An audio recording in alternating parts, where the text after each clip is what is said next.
Hello, my name is Tressie Mashevsky. I was born in Wisconsin and currently live in Wisconsin. I am an eclectic artist, described that way because I use everything around me to create art. I like to study all styles and techniques, practice and play with them, and then blend everything together into my style. I was first introduced to art in 2000 when I was 15 years old. Prior to that, I had never had the chance to explore any art growing up.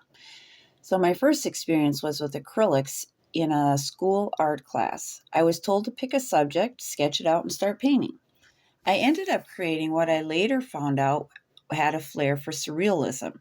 Since then, I have dived in and tried pretty much everything and just kept creating from there. Now, this exploration greatly impacted my life because I learned to use art to communicate to the people around me.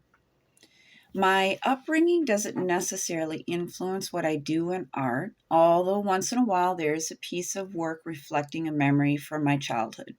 It is actually my present that influences me the most.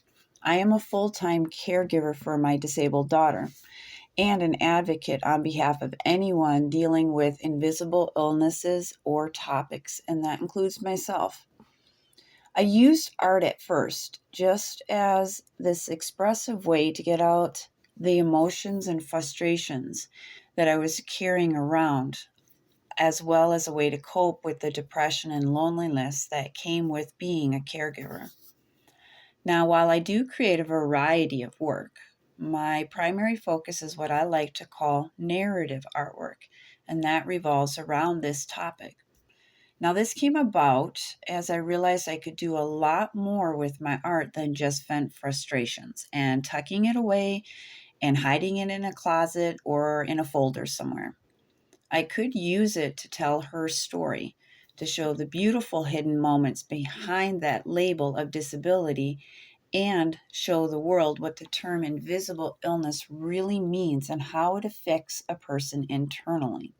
So from there, I started creating art that gave a voice to these battles and a voice to hope, strength, and resilience.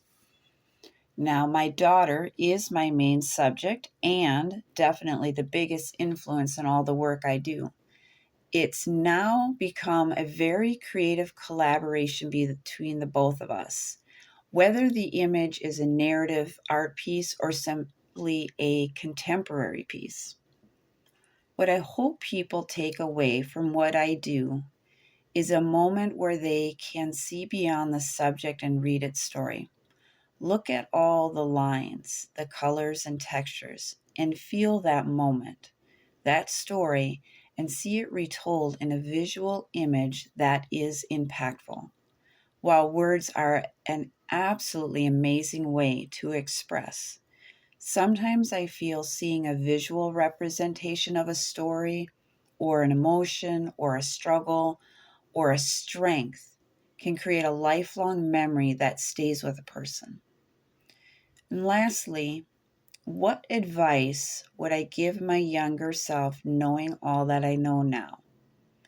I did think on this a bit and came to the conclusion that I would not advise my younger self of anything.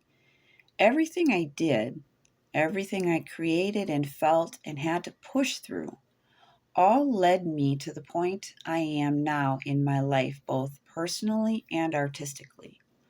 I wouldn't change that or my growth that got me here, because to change that would change everything about me and the path that God is leading me toward.